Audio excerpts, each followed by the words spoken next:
everyone, and welcome to the next installment of my 1870s bustle dress project.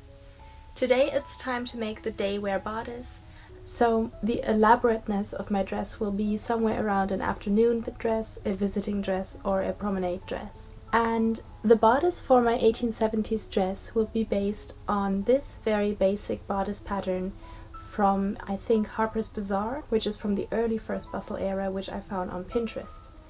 I simply printed this image and then enlarged everything according to the little scale on the pattern, but if you do not have a scale on the pattern, just use your bust measurement as a guide, which is the best sample measurement to use when scaling patterns to size. It did take a while, but it was still a lot quicker than redrafting the entire pattern. It needed a bit of trusting in the process as well to keep following the pattern as it was, because I initially did not see how these weird sloped shoulder seams could work in real life.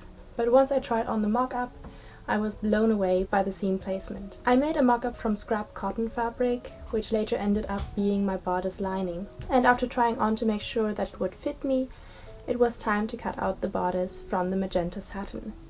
I'm using the same fabric that you've already seen in my skirt video if you've watched that. And again, I'm using the wrong side of the satin, which is duller and slightly coarse and looks more like a heavy silk than a satin, which I think looks more authentically Victorian to go on the outside of my jacket. And I just love the color of this fabric. It's a very appropriate color for this period as well, because aniline or chemical dyes had just been invented a few years prior, giving people access to a range of brighter and more durable colors that were unthinkable in the periods before. So this gave people access to very bright blues, purples, greens and magentas, and my color shade follows a similarly bright theme and would have been very fashionable at the time. In fact, one of my main inspirations for this gown is this dress from the very early first bustle era. I think it's 1869, and as you can see, the shade is quite similar to my fabric.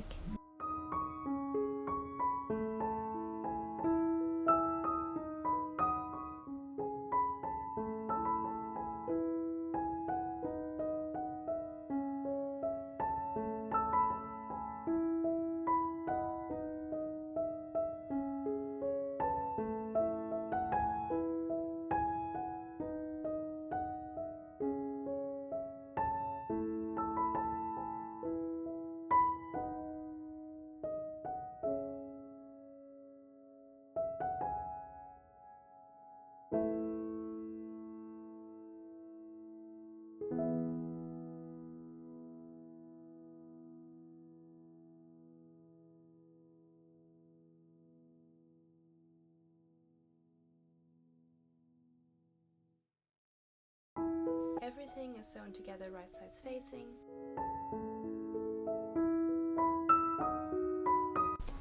The sleeves are made using two separate pieces rather than one, giving a more controlled, tailored look.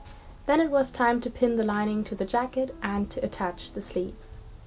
I was a bit worried about the sizing of my bodice, but everything turned out fine once I tried it on with my corset. Here's the bodice pinned closed at the front, and I'm very happy with the fit and the way it looks. So far we're missing decorations and closures though.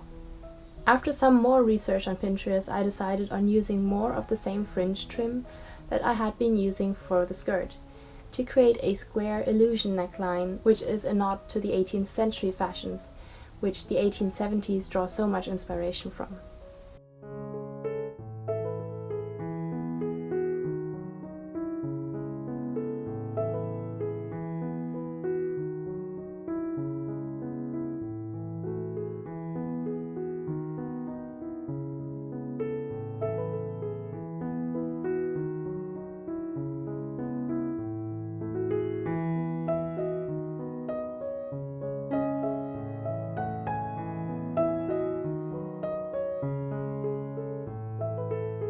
Another length of trim was attached to each cuff.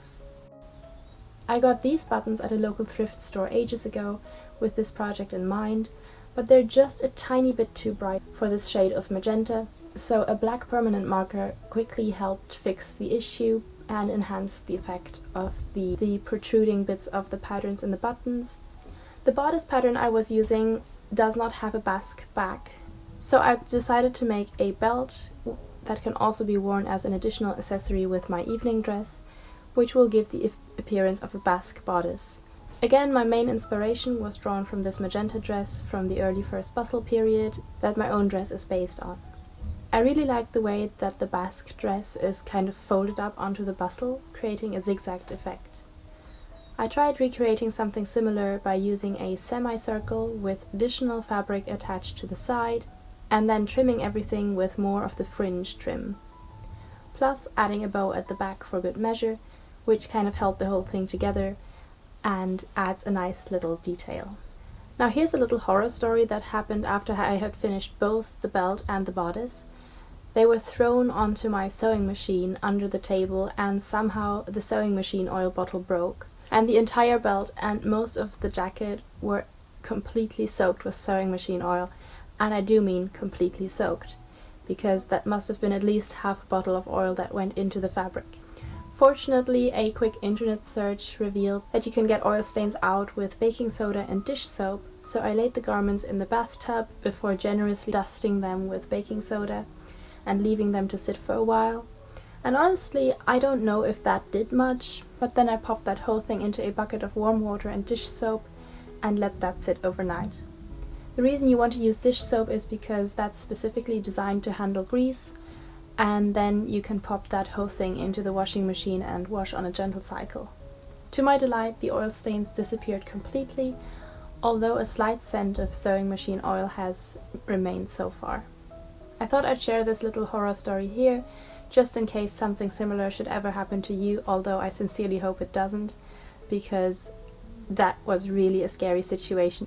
Overall, I'm really happy with how the bodice and the belt came out, and I can't wait to wear them out for the first time. Thank you so much for watching this video to the end. I really hope you enjoyed it, and stay tuned for the ball gown.